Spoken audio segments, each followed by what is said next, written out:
Good evening, ladies and gentlemen. I'm just going to grab it, it's much easier. Good evening, ladies and gentlemen, and welcome to Ignite the Vote 2015. I want to thank Jessica Cantu and Eric Ridley of the Hilton Garden Inn for providing us with such a wonderful venue for an important event. This year's Ignite the Vote campaign continues our mission of connecting, engaging, and involving Cayuga County's younger population by informing them about local election candidates, their platforms, and the issues our community is facing. Our nonpartisan approach provides various opportunities for young voters to gather the necessary information they need to make an informed decision about who would best represent them.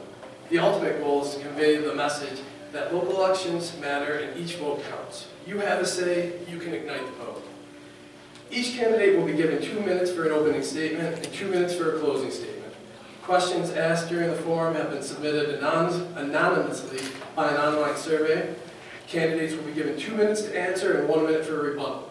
Mayoral candidates will begin from 6 to 6:45. We will have a 5-minute break and then proceed with City Council. Matt Weston will be doing the timing. He will be holding up a yellow card for 30 seconds and a red card for a time. Robert Harding will be the moderator for tonight's event. Robert is a political reporter for The Citizen, but also works as the paper's online producer.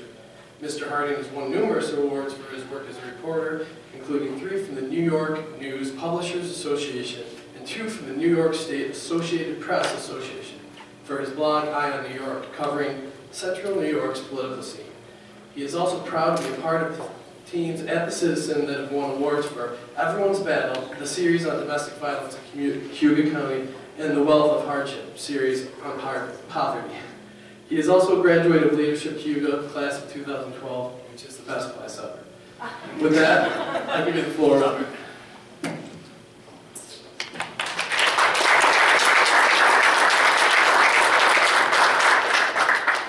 Thank you, John. Great introduction. Just a word about John.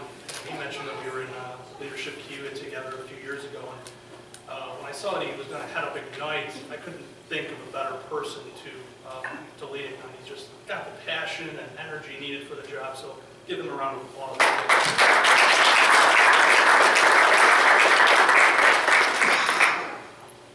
So let's get right into this. We're going to start with opening statements first. We'll start with Mr. Lattimore here on my immediate right. Remember, it's a 2-minute opening statement, and give him the mic.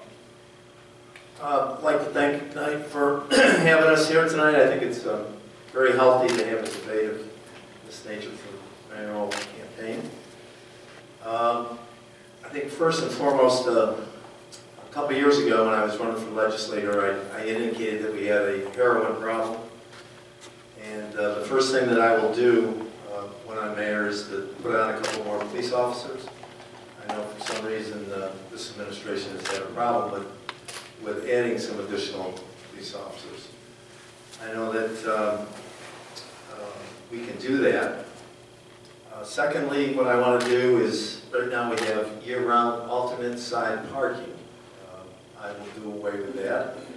I think that that's just a miserable way to tax people.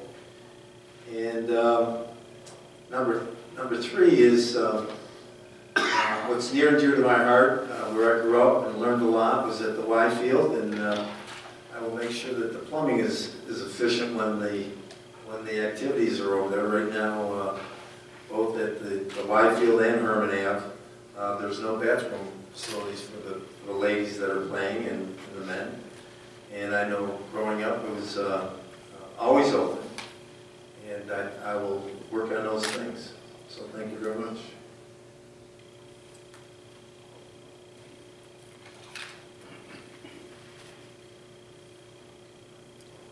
Good evening, ladies and gentlemen. Can you hear me all right?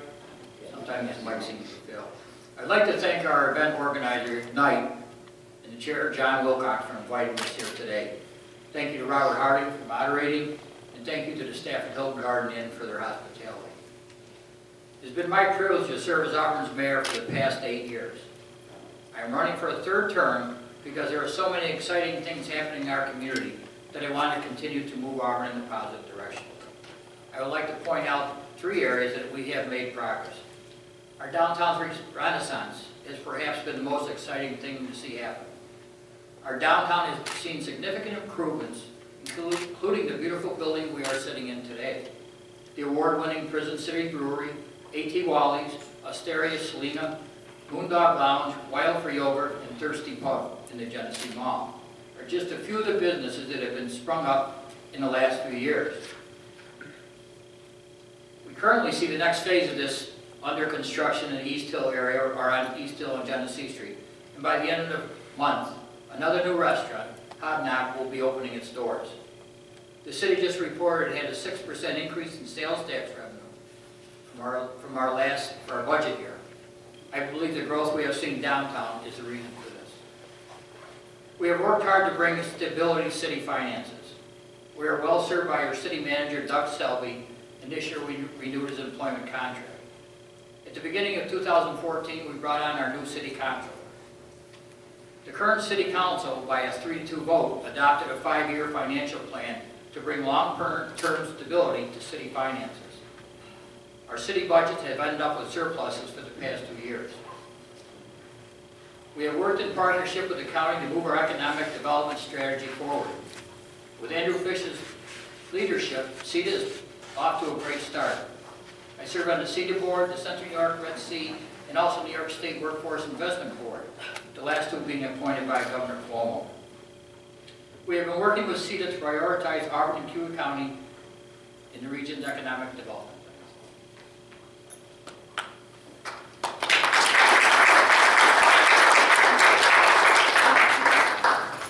We'll get right into the questions, and just a reminder, these were submitted by members of Ignite through a community or online survey, rather. The first question, we'll start with Mayor Cole for this. What do you view as the single largest challenge facing Auburn, and how can that problem be rectified?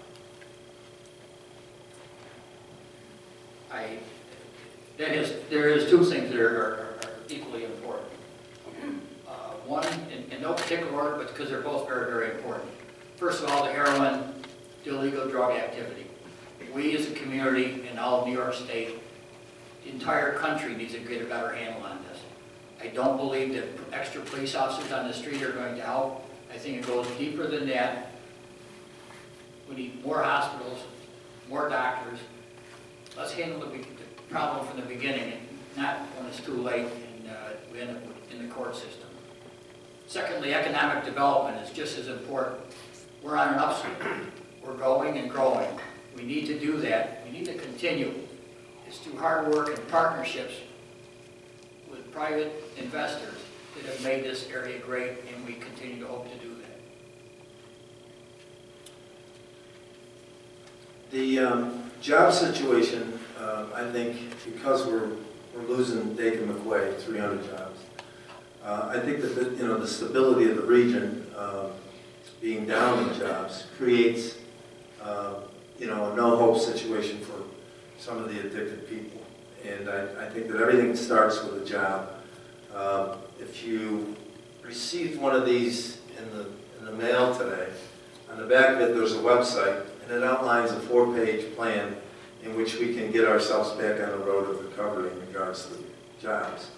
I hope that everybody goes there and sees what I've offered.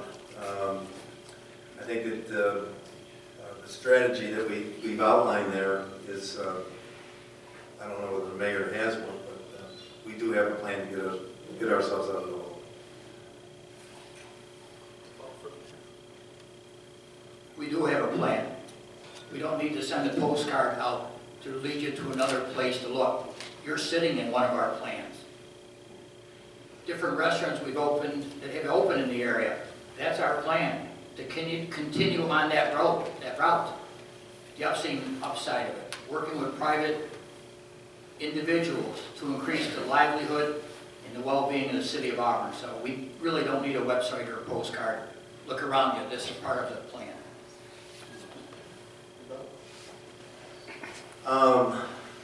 Some years ago when I was mayor, we had a $800 million hotel convention center. I think this is a $10 million one, which would have drawn 6 million people a year, would have created $8 million in property tax, would have created 2,100 union jobs. And that little project is going down the street to Seneca County, where if there's any problems from our people going there, we're going to end up with no resources to fix it. So sometimes up and down the thruway, there is major development, and we're missing it because we're not out there peddling what Auburn has to offer.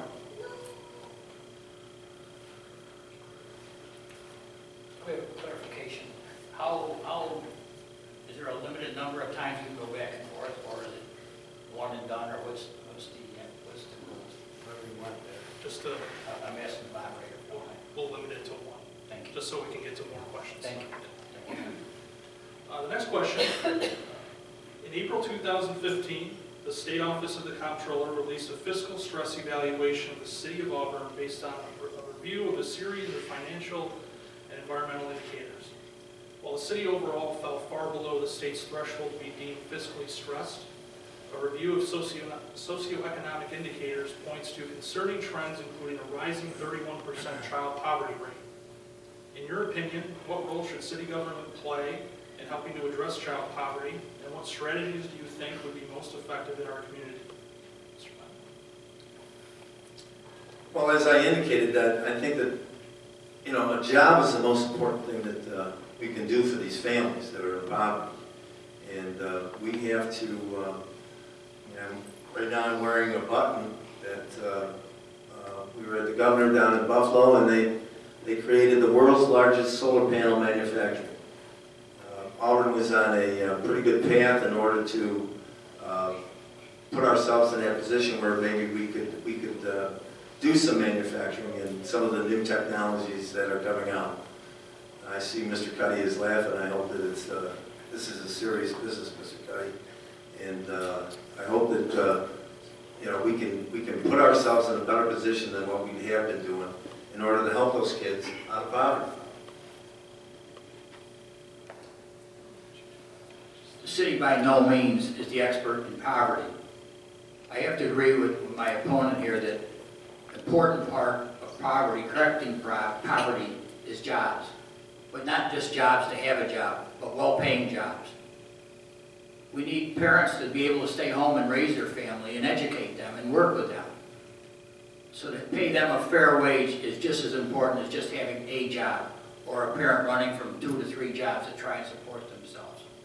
I mentioned the other day about a woman that I know personally who ended up living in a car because of 2 things, poverty and also spousal abuse. Those are 2 very important and critical issues that need to be dealt with in this community. I wish it could be a wonderful world where everyone is happy and everyone works their 8 hours to make enough money and they go home and spend time with their family. But we don't have that luxury, so we all have to get together, whichever means it takes, to help these people to correct their situation.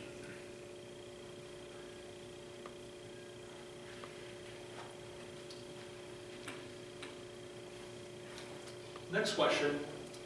Are you in support of the efforts to potentially build a new public safety building through a private-public partnership? What are the benefits or drawbacks of building a new facility rather than fixing and updating the existing building?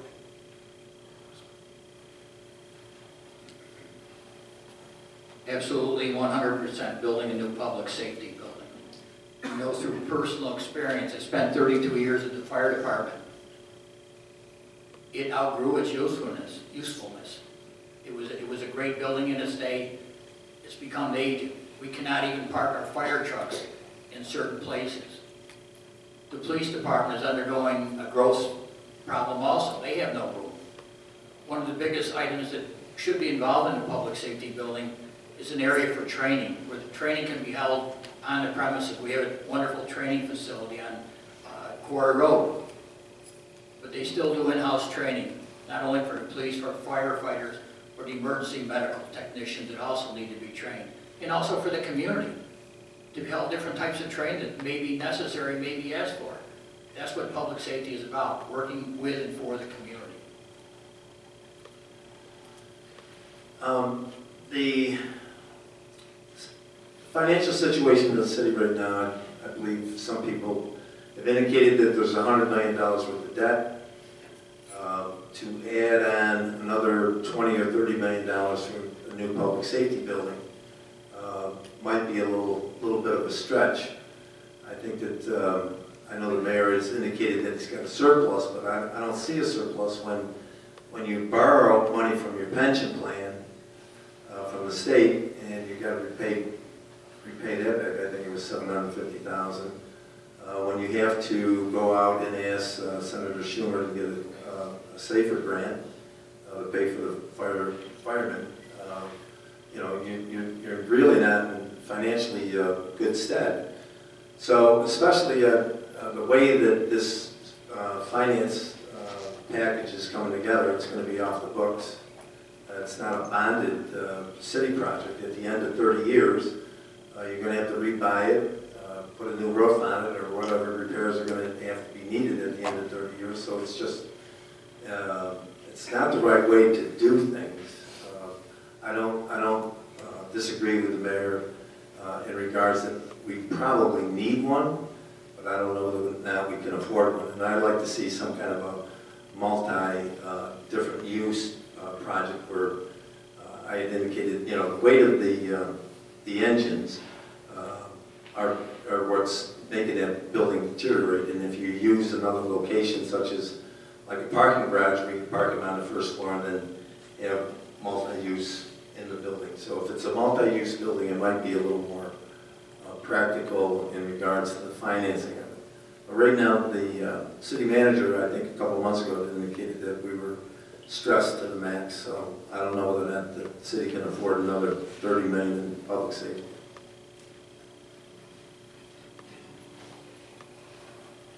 Shifting to the arts with the next question here. How will you further support or engage with the arts, and specifically professionally quality arts, which is becoming a large part of the Renaissance in Auburn? I don't know whether you know my history, but I was on the Merry-Go-Round Playhouse board when we had to put up our houses for collateral to keep that going under Sue Ryford. I've always been I have a son that's on Broadway, and I go deep with theater. I enjoy it, and I'd like to see more of it.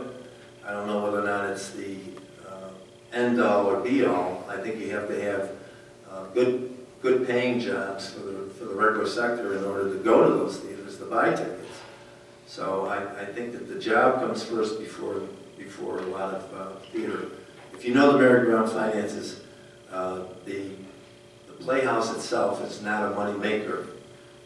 The actual vans that go out to the different schools make the money, and it's almost like a gift to have the Merry-Go-Round. So it's very difficult to run a theater. When you talk about arts, the arts, I think of quality of life. We all want a great place to live, to work, have a job, and to work. But we normally work 8, 10 hours a day, and we have to have something to do afterwards. We need to improve the quality of life, or keep the quality of life up with the arts, be it a music theater festival, whatever the case may be. People will travel for a job. I don't like to see that, but they will travel. If they have a great community to live in and to raise their family, which includes the arts and everything along the line, that's what's important, just as important as a job, the quality of life. We can't forget that when we talk about recruiting new jobs. When we get these new jobs, we have to have something for the people to do in their off time.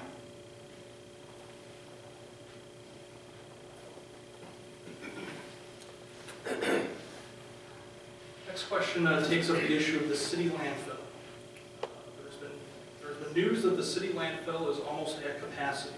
What will you do to reduce the amount of waste that is sent to the landfill by the city and by residents?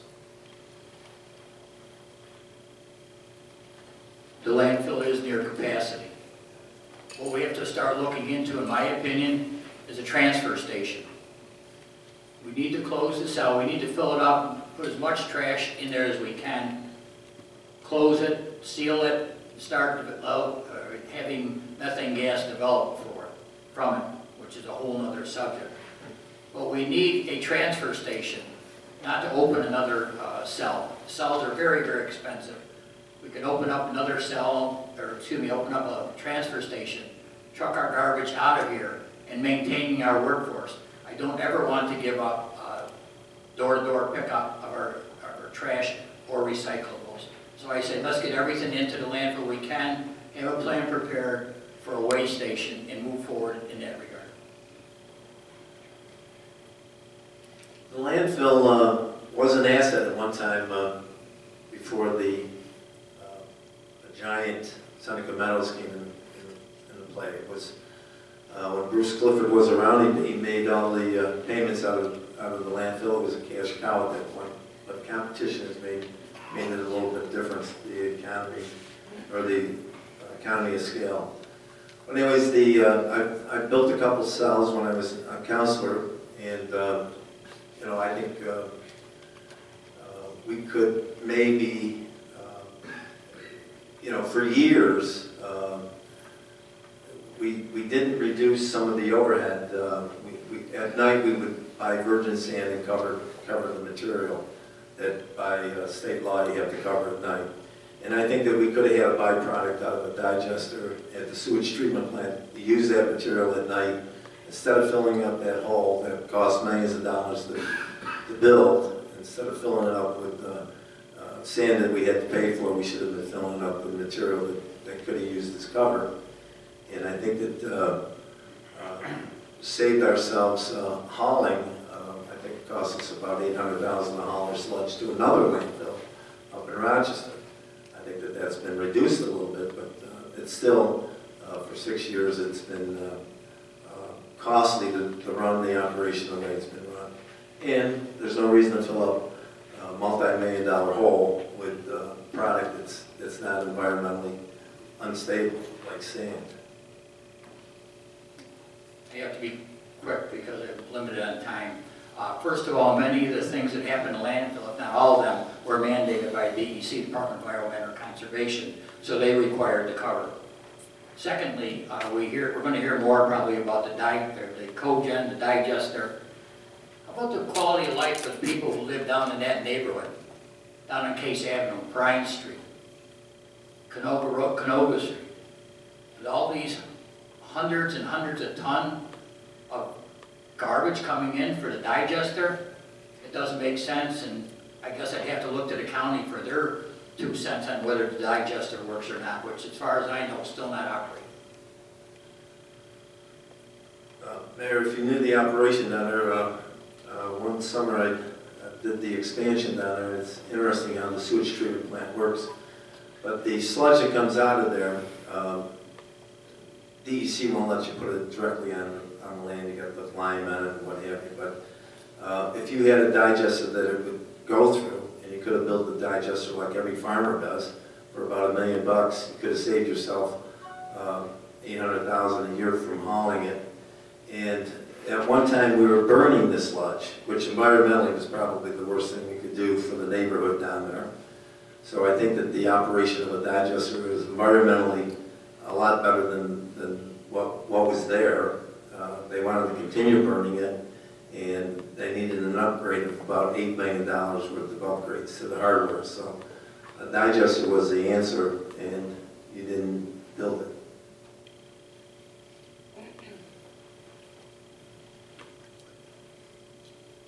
Next question. What would you do to help incentivize our local businesses to become more environmentally friendly? Give me the question again. What would you do to help incentivize our local businesses to become more environmentally friendly? Well, I think the city was a leader in regards to environmentally friendly.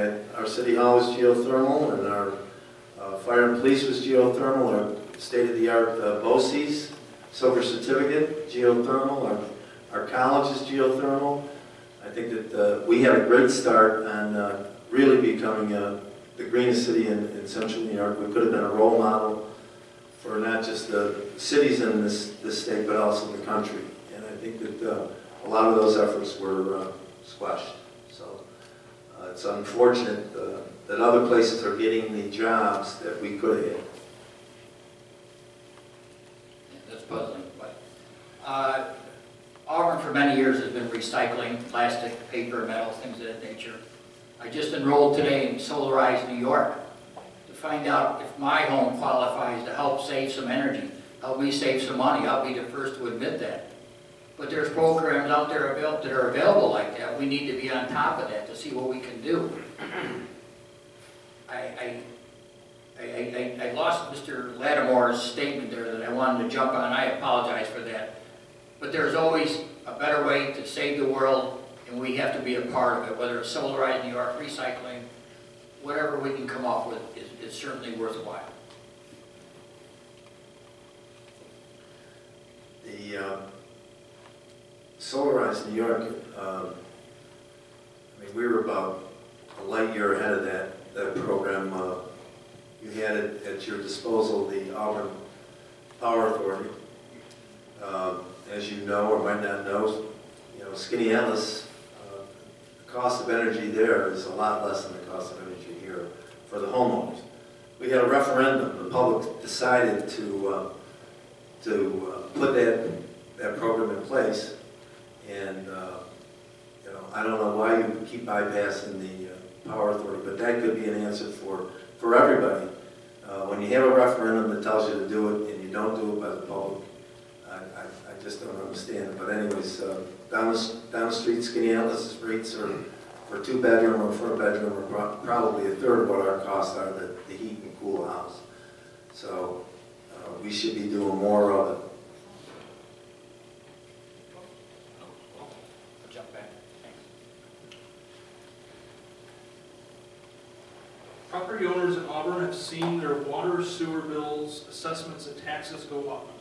At the same time, Ada has been handing out generous tax breaks to developers, apartment owners, etc., which places a greater burden on the rest of homeowners who must carry the load of tax increases. Should we reevaluate these pilots to make sure they go only to industry that will generate high-paying jobs in our community? I'm glad this come up. Everyone wants a big new factory to come into the area. There are thousands and thousands of communities out there that want factories. They want business as well as we do. Without pilot agreements, we're not even in the ballgame. They're necessary to help encourage new business, new growth in the area.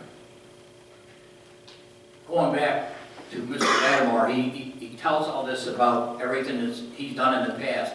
He's had 4 years as a county legislator. He's had 4 years, he's had 4 years in council, 4 years as mayor, and 6 years on the county legislature.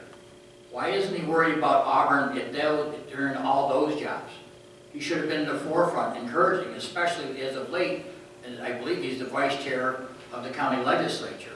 So maybe the city was wrong, I don't think so, but I certainly would think that Mr. Lattimore would have helped us along the way to help Auburn grow and continue. I believe that the legislator has helped. We were supposed to have a shovel-ready site at the county, and I found that we didn't have one when we were chasing the photovoltaic industries that ended up down in Albany. But I see former mayor and legislator Chris DeAngelis here, and I know that we have used incentives in order to keep manufacturing here. Snyder General was going to Brownsville, Tennessee, and we got on a plane after a lot of negativity saying don't go, but they're making their move. Thank God we went down, Chris and I and Mayor Loughran, and we kept Snyder General here. When you went out to see Mr. Schwartz, you should have had the governor with you, like he went into Anheuser-Busch the other day and gave them a couple million in order to keep them around. So sometimes you have to get a better team in order to capture some of those larger companies. I guess you heard it here first, ladies and gentlemen. That's the difference between the two of us. One of us, meaning myself, believes in the future of what we can do. Mr. Lattimore, my opponent, believes in the past, living in the past.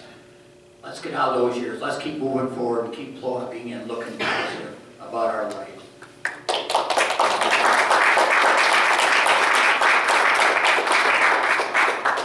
Well, I believe a $100 million milk plan is not passed, and I believe that the Goober Corporation that's coming in from Canada, which I met the other day at the chamber dinner, I don't believe that they are the past. I think they're the future.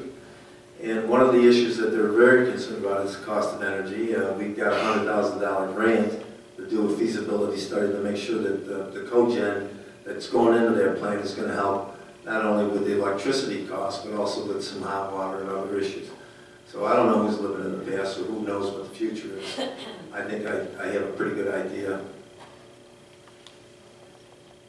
We agree to disagree.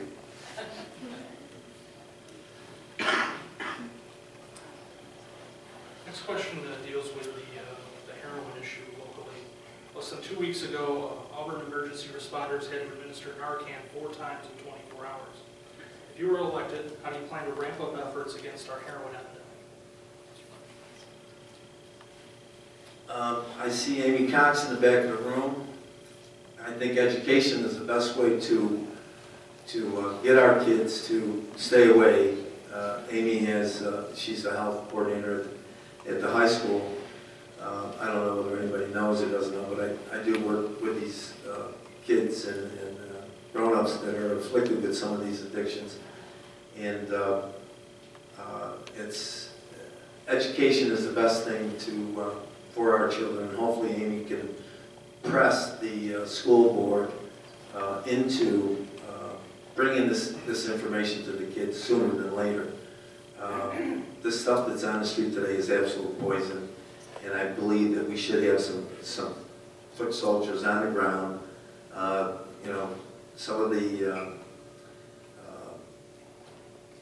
police, they stay a little too close to the building. I'd like to see them out in the streets a little more, learning a lot more as to who's trafficking, who's not. As I go around knocking on doors, I can pretty much suspect as to where it's at. Mr. Lattimore, I personally want to say thank you to our for these adults and youngsters in trying to get their life on track. I give a lot of credit for you, sir. To me, it comes back to a quality of life issue. Parents are not able to work in 2 or 3 jobs. They're not able to spend time raising their children, taking care of their families. We need to get a handle on that. As I mentioned at the rally a couple of weeks back, it takes a groundswell, a movement locally to get something started. Auburn is not the only community with this problem. There's probably not a community in our county that doesn't have some sort of a problem, or our adjoining counties.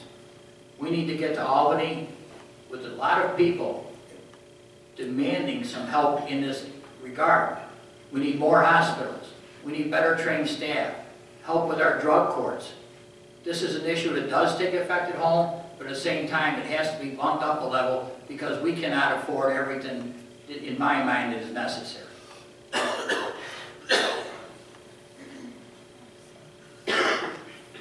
Next question addresses the Auburn Shine Theater. Citizen recently did a fantastic article on the history of the Shine Theater. What do you think the next steps are in restoring this beloved landmark? Robert, I hope you didn't write the article. It's fantastic. David Wilcox will be a shout out. The Shine Theater in its day was a beautiful facility. When I was a kid, you had the choice between going to Shine's or the Palace, which is now part of Wegmans. I believe that what Shine's needs, it needs some clear direction as to what they want to be and what the audience, the crowd they're going to go after. That's a decision by the Shine's Theater, or the group that's in charge of the Shine's Theater. Once they make a decision on where they want to go and how they want to get there, the city, by all means, or our planning department, everyone necessary on staff, we will give all the assistance that we can, writing grants, looking for grants, whatever the case may be. But I really think that the Shine's Theater has to decide what they want to be, what type of crowd they expect to draw from it, that will underwrite the cost of operations. I have a lot of fond memories of the Shines as a kid growing up.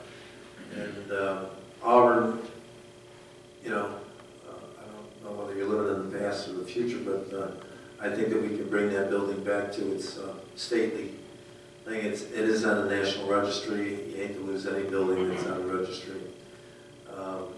Normally, you have to find an angel. I know that Welch Allen just sold a business for about $1 billion. That might be one of those angels. The Allens have always been very kind to Auburn, whether it's the YMCA or other issues. So if you can find somebody who can carry that load, that would be the answer.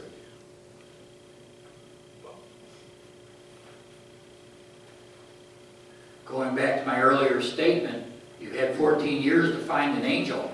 I thought you could even find one with maybe just one wing, but we aren't living in the past. You may be, but I'm not. I'm in the future. I want it to grow and prosper and be beautiful once again, but we have to be practical at the same time. No. Downtown has recently gone under an incredible transformation. However, there are several condemned buildings across from Wegmans on Genesee Street that are standing in the way of a total transformation and include valuable retail space. What do you think the city can do about this lost opportunity? Well, let me just say that working on the downtown has been a number of years. I remember being on the planning board when we decided to have residential housing for our senior citizens downtown, Boyle, Springer, Schwartz. You know, having built-in customers downtown is great. You know, worked on putting apartments upstairs. I see that there are some people who were involved with the downtown. We were in the Metcalf Plaza, our insurance agency, and we had worked on you know, rents, and then I can remember getting Restore New York money for Mr. Bartolotta to do the Logan Loss. I remember yesterday Michael Long and I were traveling down to Albany to make sure he secured that grant, which primed the pump. And then he redid the button shop on East Hill, and we moved our agency over there. So our rents went up a little bit because the digs were better, but we've got skin in the game. We've had it in there for a long time. As mayor, we opened up a couple of the malls, put the pavers in, put the Acorn lights in. We put the groundwork in for this renovation to happen. And thank God for people like the Bartolottas. They're very sincere, dedicated people, and they have a very good craft. You asked a question, Kevin. Downtown has recently gone under an incredible transformation. However, there are several condemned buildings across from Wegmans on Genesee Street that are standing in the way of a total transformation and include valuable retail space. What do you think the city can do about this lost opportunity? I think the best answer is to look around, everyone. Look where you are tonight. 4, 5, 6 years ago, did you ever imagine being in Hilton Garden Inn in downtown Auburn? The secret is working with private developers. We need to encourage them. We need to work every day with them, not just when it's election time or when it's handy. We need to form a relationship with them, as I have in our community, with many developers. I'm very proud of that, and hopefully they consider me a friend. But it takes private investors to do something like that. The last thing I would want to see is for the city of Auburn, and I'm assuming you're talking about the old Nolan's building and the bank on the corner. That's my guess. But the last thing I want to see the city to do is take possession of those 2 buildings. We've already been through it once with the Kellogg building on State Street. So it's a loser for the city, but it's certainly worth working with a private developer and changing the look of that side of Genesee Street.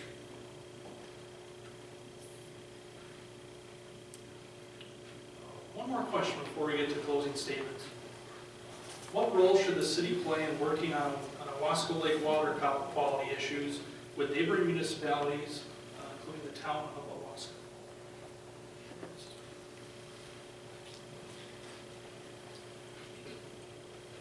The city of Auburn should have a much larger part in that. Our water treatment facilities supplies water to approximately 40,000 people. We need to get more involved. We do have committees, but many times we're excluded from these committees. Our drinking water is one of our biggest assets. If it was only second to the people that live in this community. If we lose our lake, it'll be a ghost town here. I don't want to be part of that. But we need to do everything, including working with the county, working with the state, federal authorities, whoever it takes, we need to get this issue resolved.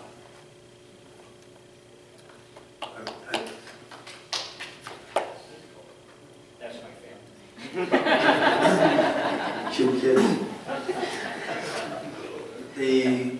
The lake issue is everybody's number one source. As you know, between the Great Lakes, the Finger Lakes, and the Canadian lakes, that's 1/20 of the world's fresh water. That element in this century is going to be absolutely is the necessity. You can't drink oil. So as California goes brown, thank God we have these lakes. It contains and renews an annual crop of water every year. So anything we can do to protect that watershed, and I think the newer management group is studying some of the runoff issues that we have with some of the product that is being spread on the ground. So hopefully we can, at one time in '87, I don't want to live in the past, but even before they put in the corrections in Moravia, I indicated that we had the railroad right away down the west side of the lake, and that we should put in a sewer to get all that product off the lake, so that it wasn't even an issue, as the Moravia had a sewage treatment problem, and so did with the new corrections. So it's unfortunate that we didn't take advantage of the right-of-way that was left by the railroad. Now go to closing statements. Just a reminder, this is a 2-minute closing statement. We'll wrap it up, take a break, and then the city council candidates will step up. So, I'm going to talk faster this time. I'm not going to look at the timekeeper, but I'll get it out. So. Mr. Lattimore and I disagree quite a bit on the direction our city is headed, but we do have a few things in common. We both love Auburn. I don't question that for a second. And as Tim noted in an earlier debate, we're the same age and we both have a full tank. He didn't clarify at what, but we have a full tank. Most importantly, we both have records in elected office. Tim was a city councilor, mayor, now 6 years as a county legislator. I've been mayor for the last 8 years. I urge you to consider these records when you vote on election day. In the past 8 years as mayor, we've been named by Forbes as a top small city to raise a family, a best city to live in New York, and most recently, a top city in the Northeast for small business. I'm proud of these results. Regardless, a week after Election Day, we'll be celebrating Veterans Day. And I am reminded that so many have fought and died for our right to vote. No matter whom you vote for, please get out and vote. It is your privilege and duty to do so and honor one of our greatest freedoms. People ask me who I'm voting for, and I just smile and let them wonder about that. I'm sure you do also, Mr. Lattimore. Thank you for coming out tonight, and thank you to Ignite for sponsoring this forum. Thank you.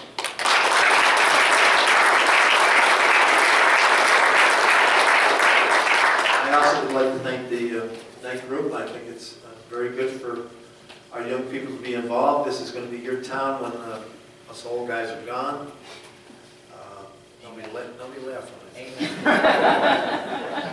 Raise your hand if you got a coal sign in your yard. Look at all those hands go up. Wow, packed house. Anyways, I think the public safety is the number one. We spend a lot of money on public safety, about 18 million. We only bring in 8 million in property taxes. I want to make sure that this poison that's being spread on our streets is done with. These dealers, if they come into our town and they're spreading this poison, I want them, I just want them gone. We've got to be harsher with that, and I think that we need some more cops on the street to make sure that this dope dealing poison doesn't get to our kids any more than it is. I wish Amy all the luck with her issues with the school board. We have to start training these kids a lot sooner than what we're doing, and hopefully we can, you know, as soon as I'm elected, I am going to get rid of that year-round alternate parking. Okay? That is absolutely crazy. So anyways, thank you very much for attending tonight, and look forward to tomorrow's debate with the mayor on TV.